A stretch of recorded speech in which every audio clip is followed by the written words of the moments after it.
Alright, before I show you the new edition that I picked up at the show, let's just talk about the show a little bit. So now this is the second show date that the show has had, and you know, it's still doing pretty good.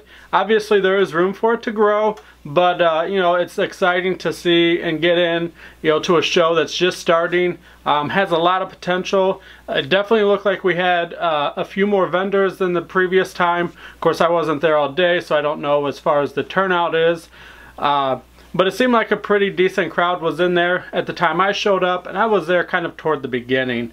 But I'm really hopeful that this show can continue to grow and that it is able to stick around, because you know, it's a little bit closer than any of the other shows to me, so that always makes it nice, because most of the time I'm traveling 2 to 3 hours to get to these shows. So this one is just over an hour for me. So it definitely is something nice to be a little bit closer and have some pretty good animals, as you had seen in that previous video.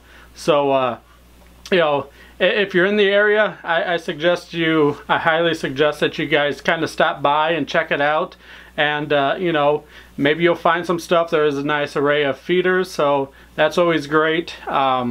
And you know, you just never know what reptiles are going to be there, because shows are always different, always changing. New inventory is becoming available with different vendors and whatnot, so you really just don't know what you're going to get. And I kind of just like to highlight the diversity of the show, so that's what you get. So let's go ahead and let me get the new addition to the group and explain why it is here, and so let's get to it.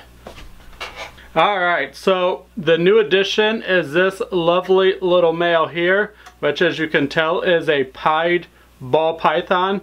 I just love the color on this guy. Now for me, I don't like pieds with a whole lot of white. Once you start getting 50% or more white, they're kind of a turn off for me. But this guy, if we can get him to unravel, as you can see, he's got a nice big white patch here, and then he's got a lot that runs down the side and along the edge of the belly there. And I just really like that, because of the way it kind of distorts the normal coloration of the snake. You know, it breaks that up a little bit more. So, you know, and the other thing that I really like about this guy, and we'll find out definitely here in the next couple months, but one of the reasons I picked this guy up, because I've always liked pieds, but I've never owned pieds before. This is actually the very first pied I've owned. But the reason I added this guy to the collection is because he is 100% het for albino. So, you know, I have that albino female. We bred her earlier this year. I don't think we're going to get any eggs from that. She definitely isn't showing any signs that she's going to deliver any eggs from that.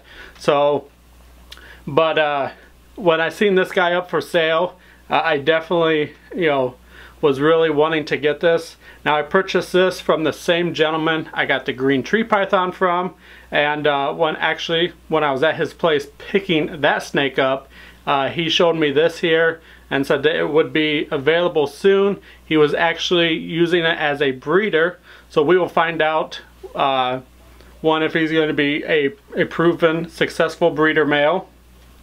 And he was actually being bred to a pied albino, so we'll definitely prove out the het albino for certain.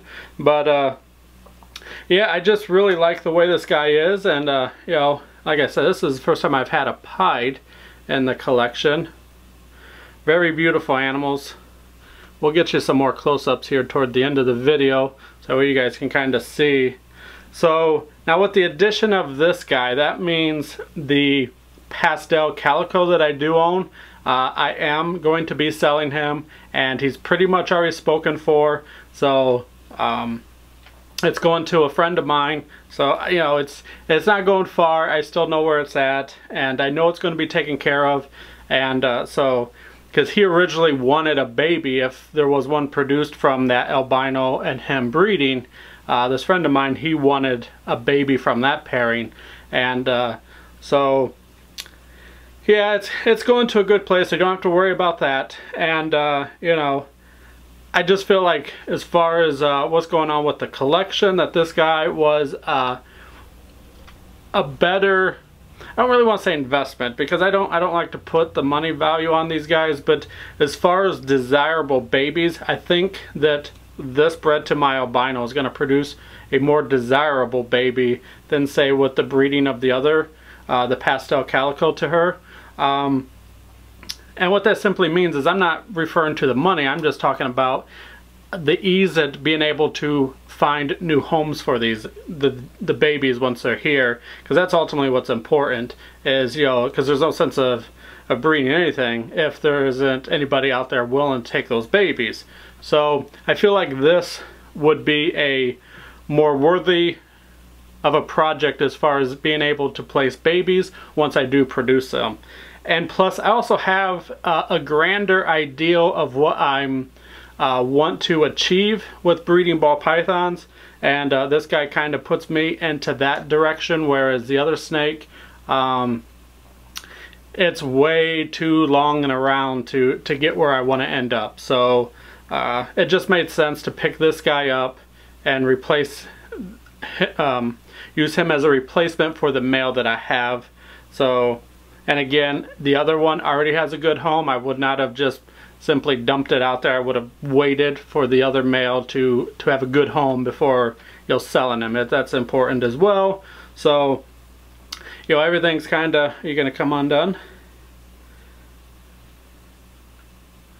But I just love the looks of these guys. I mean, it's just simply amazing. See if it stops focusing on me and focuses on him.